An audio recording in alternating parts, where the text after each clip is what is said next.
we get asked often by clients how we ensure our process is inclusive and how we go to market and capture a diverse pool of talent. How do you do that?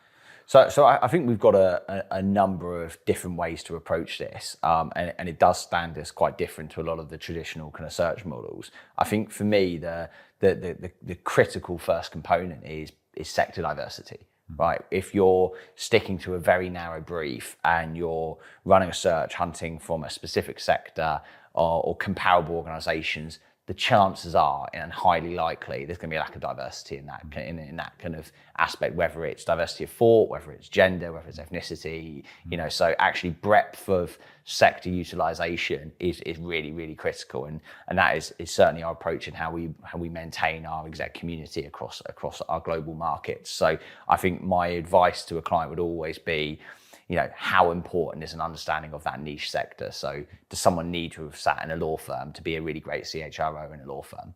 Possibly not. So how do we broaden that out? I think the second piece is, search firms historically have been guilty of drawing a circle around everyone who's already doing the job.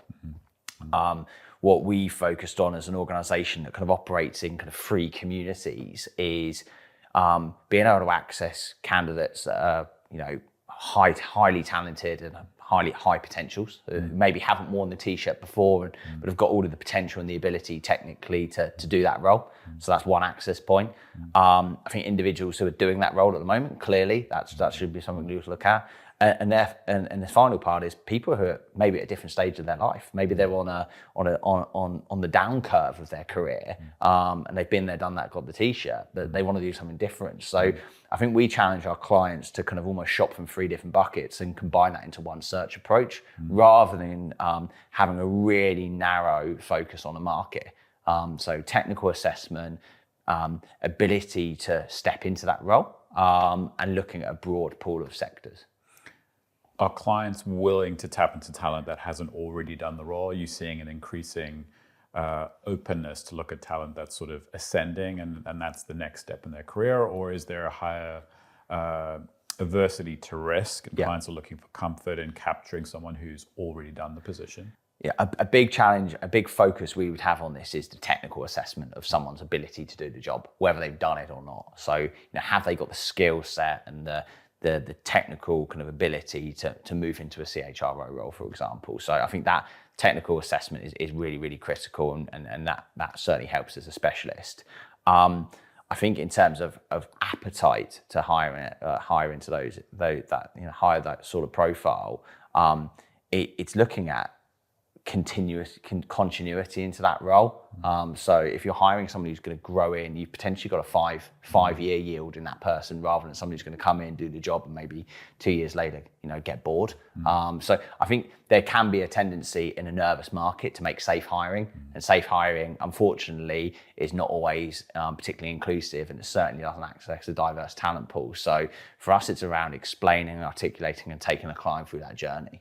So how would we advise an organisation that's got to work harder on diversity to take a role to market and approach that problem?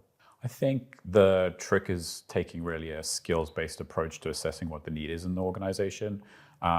Too often it's quite title-oriented, so organisations are looking to fill a position. There's no true assessment of what's actually needed in terms of impact in the business, and then linking what does that impact translate into in terms of the skills that are needed, and really going to market, assessing those skills and not looking for somebody who's coming from a direct competitor, because that's often not the best solution, because they're facing the same challenges in competitor organizations, and the solution to those problems might sit in a different industry. So it's really being smart about where someone might come from, and you do that by focusing on the business challenges and the skills that will best address those needs. I think organizations would also be surprised. You access a completely different talent pool. Or if you bring in someone in, their level of curiosity, their ability to bring in fresh ideas and innovation, versus someone who's sat in one sector for their whole career, is going to have a narrow view.